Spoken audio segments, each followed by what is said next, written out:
Hello বন্ধুরা, কেমন আছো? আশা করি সবাই ভালো আছো। অনেক দিন ভিডিও দিইনি, তো দেরি করে ভিডিও দেওয়ার জন্য অনেক সরি তোমাদের কাছে। তো দেখতে পাচ্ছ আমি আর দুষ্টু রেডি হয়ে একটা জন্মদিন বাড়িতে চলে এসেছি। তো জন্মদিনটা হচ্ছে আমার দিদির ছেলের জন্মদিন। ওই দেখো দরজার সামনে দাঁড়িয়ে আছে, ওটা হচ্ছে আমার দিদির ছেলে। তো ওকে ক্যামেরার সামনে আসতে বলছে, ও লজ্জা পাচ্ছে যেহেতু ফ্রেন্ডরা আসছে, তো ফ্রেন্ডদের সাথে একটু ব্যস্ত। স্যাররা এসছে, এটা হচ্ছে ক্রিকেট খেলায় ও কোচ।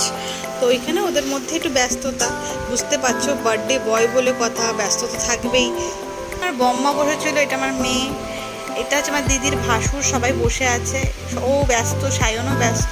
তারপর আমরা চলে গেলাম সিধা আমরা খাবার দিকে। তো ঘরোয়া আইটেম ছিল, খুবই লাইট খাবার ছিল, আমার খুবই পছন্দের খাবার।